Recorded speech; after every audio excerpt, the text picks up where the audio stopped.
Creamy layer का मामला कहीं भी कॉन्स्टिट्यूशन असेंबली में नहीं, सुप्रीम कोर्ट द्वारा जो है घुसाया हुआ सी गुफा है। भारत के जितने भी डेमोक्रेटिक इंस्टीट्यूशन है वो इंक्लूसिव नहीं होंगे, हर बिरादरी हर मजहब के लोग अगर उसमें नहीं होंगे तो इस तरह का बायस्ड फैसले आएंगे, क्योंकि मामला पार्लियामेंट से नहीं आ रहा है, जुडिशरी से आ रहा है, तो पार्लियामेंट को इस पर सोचने की जरूरत है। EWS का आदमी 8 लाख के अंदर है तो गरीब माना जा रहा है, और 8 लाख OBC कमा ले रहा है तो वो जो है गरीबी से ऊपर उठ जा रहा है। बिहार में तो डेटा था, फिर भी हाई कोर्ट ने रोक लगा दिया। तो यही तो कहना, जहाँ डेटा नहीं वहाँ डेटा का खेल फंसा रहा है, जहाँ डेटा लोग दे रहे हैं वहाँ जो है ऐसे मैं कर EWS के रिजर्वेशन को स्टे क्यों नहीं लगाया? 1992 में आरक्षण लागू होता, वो भी इस शर्त के साथ क्रीमी लेयर लागू होगा।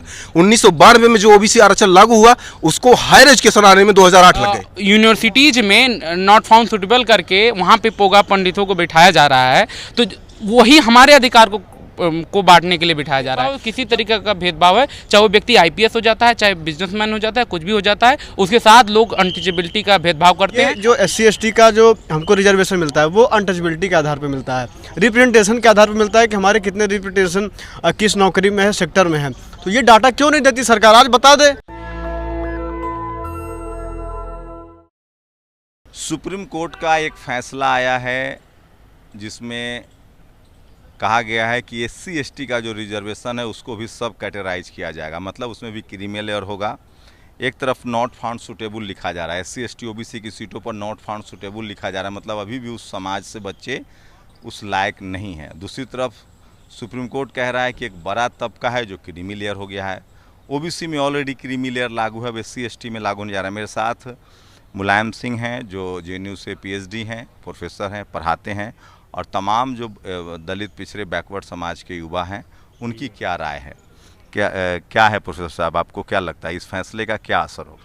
देखिए, ये जो क्रीमी लेयर वाला मामला है, क्रीमी लेयर का मामला कहीं भी कॉन्स्टिट्यूशन असेंबली में नहीं है, यानी संविधान निर्माताओं ने कहीं भी इसका जिक्र नहीं किया। ये एक तरीके से मंडल रिजर्वेशन जब आया 90 में जो है उसको लागू हुआ, तो ये सुप्रीम कोर्ट द्वारा जो है घुसाया हुआ सी गुफा है 92 में। हाँ, OBC के खिलाफ 93 का जो फैसला है, तो इसके पहले क्रीमी लेयर का कहीं कोई जिक्र नहीं, सोशल साइकी में कहीं जिक्र नहीं है। वो अनटचेबिलिटी पर है और सोशली बैकवर्डनेस और एजुकेशनल बैकवर्ड, सोशली और एजुकेशनली बैकवर्ड में है, और पूरा रिजर्वेशन इसी लाइन पर है। Those who are analytically unrepresented जो है, जो अपने जो है संख्या के अनुपात में रिप्रेजेंटेशन जिनका नहीं है, जो पर्याप्त रूप से अनरिप्रेजेंटेड हैं, उनको रिप्रेजेंटेशन इंश्योर करने के लिए रिजर्वेशन की एक व्यवस्था आई थी। लेकिन ये जो टर्म है क्रीमी लेयर, ये टर्म जो है ना कॉन्स्टिट्यूशन असेंबली में है ना पार्लियामेंट से आया है, ये आया है सुप्रीम कोर्ट, जुडिशियल कोटरी से आया है।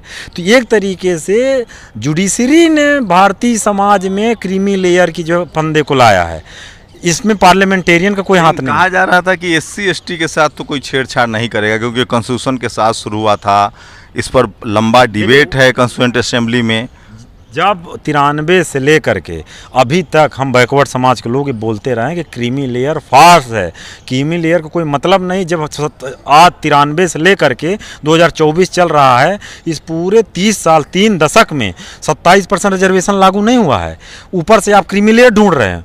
यहाँ क्रीम लेयर कहाँ बन रहा है? अभी तो जो दूध ही नहीं है तो क्रीम कहाँ से बन रही है? यहाँ पर दूध तो दे दो पहले उनको। 27% पांडे जी कह रहे थे कि सही है फैसला, गरीब जो SC समाज ST समाज है उसको मिलेगा इससे फायदा। तो कहाँ है पांडे जी? किस हैसियत से बोल रहे हैं? ब्राह्मण महासभा की हैसियत से बोल रहे हैं?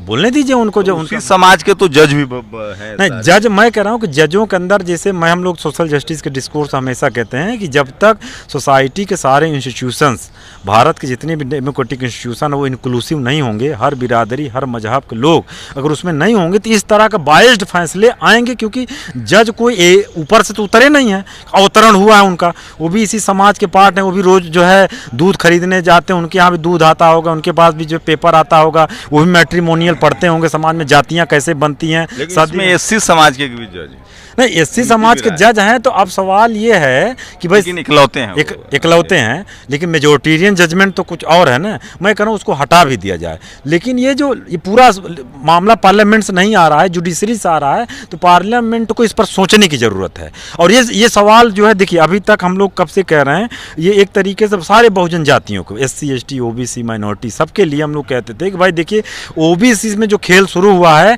आज नहीं कल देर सवेर ये आएगा SC ST तक ही। ये बात हम लोग जो है आज से 2 दशक से बात बोल रहे हैं।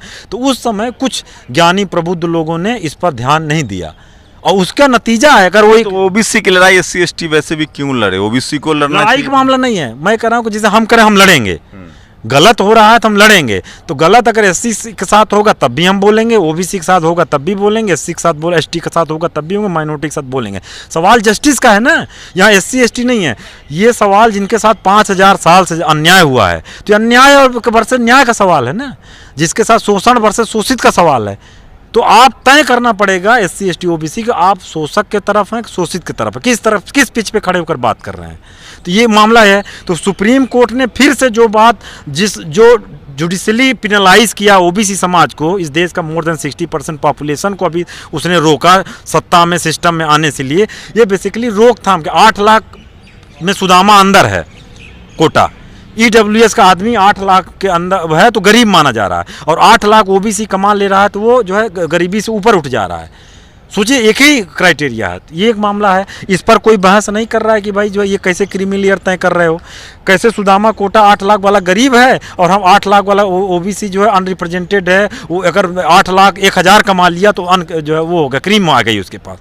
जबकि अभी तक 27% रिजर्वेशन, DUPT का डाटा उठा कर देख लीजिए, parliamentary committee of OBC MPs का डाटा उठा कर देख लीजिए, इंडियन एक्सप्रेस का उठा कर डाटा देख लीजिए, RTI का कहीं नहीं है। अभी तक जो है 56 सेंट्रल यूनिवर्सिटी हैं, उसमें 92% जो प्रोफेसर है वो है सवर्ण प्रोफेसर हैं। तो ये क्या सुप्रीम कोर्ट में जो जज बैठे हैं उनको नहीं, उनके पास ही तो डेटा होगा, उनके पास भी तो फैक्ट होगा। डेटा कहाँ मान रही है? हम लोग 2011 का डेटा को जो है कब से कह रहे हैं। अभी जो झारखंड में OBC रिजर्वेशन को बढ़ाया गया तो बोलने की जो है डेटा नहीं है, you can not implement OBC reservation from Madhya Pradesh में भी, मध्य प्रदेश में भी यही, छत्तीसगढ़ बिहार में तो डेटा था फिर भी हाई कोर्ट ने रोक लगा दिया। तो यही तो कह रहे हैं, जहाँ डेटा नहीं वहाँ डेटा का खेल फंसा रहा है, जहाँ डेटा लोग दे रहे हैं वहाँ जो है ऐसे मैं अगर EWS के रिजर्वेशन को स्टे क्यों नहीं लगाया?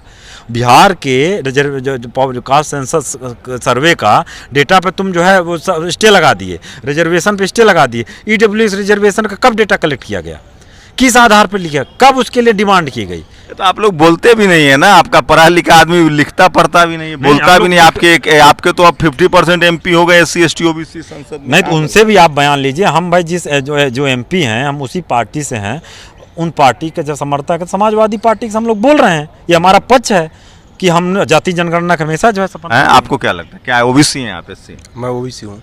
आपको क्या लगता है SC ST में क्रीमी लेयर ठीक है? आप तो खुश होंगे कि हमें भी लगा हुआ था, इनमें भी लग गया। नहीं, ऐसी खुशी की कोई बात सौतिया ढा नहीं, ऐसा नहीं है सौतिया ढा कि क्या नाम है कि इसमें कोई खुशी हो। इसमें क्या है कि जैसे देखिए कि जब मुलायम सिंह यादव पहली बार मुख्यमंत्री बने तो टार्च लेके उत्तर प्रदेश में ढूंढा गया कि क्या नाम है 1993 में कितने अधिकारी OBC हैं, कितने अधिकारी दलित हैं। ये किताब में मेंशन मैं बता रहा हूँ। तो निकल के आया कि उस समय 3 IAS अधिकारी OBC के थे जो UR में सेलेक्ट हुए थे, चूँकि OBC आरक्षण ही 92 में आया है, वो पहले सेलेक्ट हो गए थे, और जो क्या नाम है उस कैबिनेट में सचिव वगैरह बन सकते थे, और ये एक दलित थे। तो आप सोचिए कि वो 93 बात है। और उसके बाद मैं आपको बता रहा हूँ कि SC ST का आरक्षण 1950 में लागू हुआ। पढ़वे लिखवे नहीं करते हैं आप? नहीं, मैं कह रहा हूँ 1950 में लागू हुआ है SC ST। गाय भैंस चराइएगा, बकरी चराइएगा तो IAS कैसे बनेगा? आप ये क्या बात कर रहे हैं, गाय भैंस चराइएगा, IAS नहीं बने हैं क्या? नहीं बढ़ रहे हैं क्या?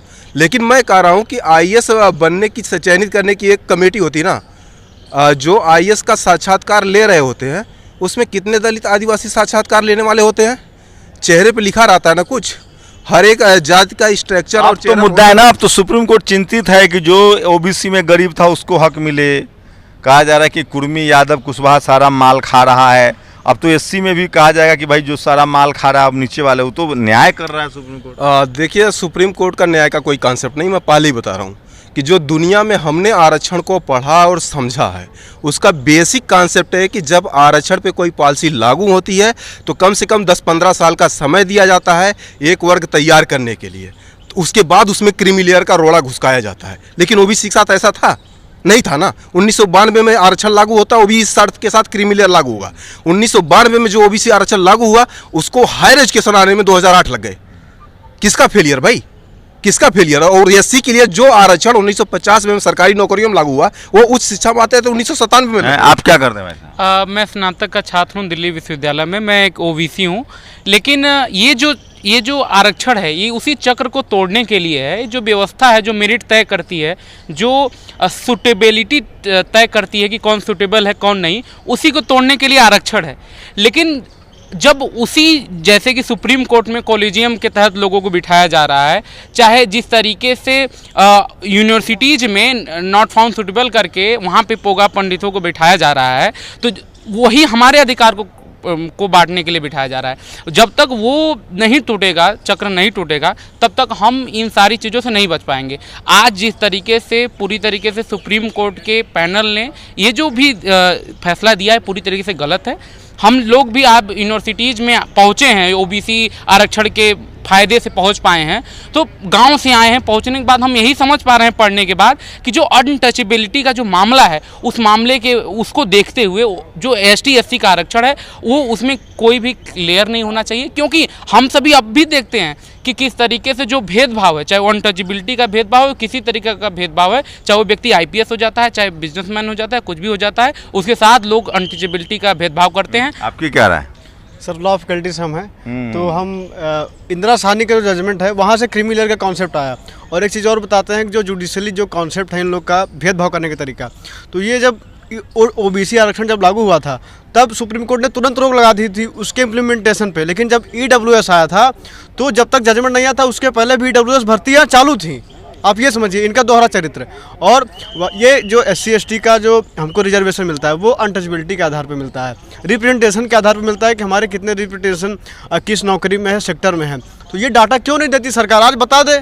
अगर वो हमको पढ़ने लिखने के लिए हम अगर मेहनत से करके मजदूरी करके भी अगर मेहनत करके हम आपके यूनिवर्सिटी तक पहुंचते हैं, प्रोफेसर बनने के लिए भी आपको पता है दिल्ली विश्वविद्यालय में शाखा लगती हैं अंदर, वहाँ पे जो प्राइमरी कोर्स करता है उनकी शाखा में जाता है, उनको तो इंटरव्यू पीएचडी बाद उसके बाद प्रोफेसर बनाया जाता है। और इंटरव्यू में ऐसे लोग बैठते हैं कि आपको पता है कि आरएसएस के लोग बैठते हैं, वो फिक्स हैं उनके। और तो देखिए एससी एसटी ओबीसी के लोग इतने पढ़ लिख तो गए हैं कि वो तमाम फैसलों पर अपनी टीका टिप्पणी देने लगे हैं। और आज जो सुप्रीम कोर्ट का फैसला आया है उसको लेकर आप देखेंगे कि टीवी अखबार में भले डिस्कोर्स ना हो, लेकिन सोशल मीडिया पर जो एससी एसटी ओबीसी वर्ग के लोग हैं उनको लगता है कि ये फैसला कहीं ना कहीं उनके संवैधानिक अधिकारों पर चोट है। और जिस तरह से अभी भी एससी एसटी ओबीसी के नॉट फाउंड सूटेबल सीटें लिखा जा रहा है, इससे सवाल होता है कि आखिर क्रीमी लेयर आया कहाँ से। आप लोग की अपनी राय क्या है? अपनी प्रतिक्रिया जरूर दीजिए। सवर्ण समाज के लोगों का मानना है कि ये फैसला सुप्रीम कोर्ट का ठीक है, एससी एसटी ओबीसी के लोग कह रहे हैं कि ये फैसला ठीक नहीं है। कैमरा आशीष के साथ शंभू कुमार सिंह, नेशनल दस्तक, दिल्ली। नेशनल दस्तक की आपसे गुजारिश है कि अगर इसको बचाना चाहते हैं तो नेशनल दस्तक को सब्सक्राइब करने के लिए रेड कलर के सब्सक्राइब बटन को दबाएं, फिर बेल आइकन की घंटी दबाएं। नेशनल दस्तक को बचाने के लिए बहुत जरूरी है कि हर खबर को शेयर करें, लाइक करें, कमेंट जरूर करें।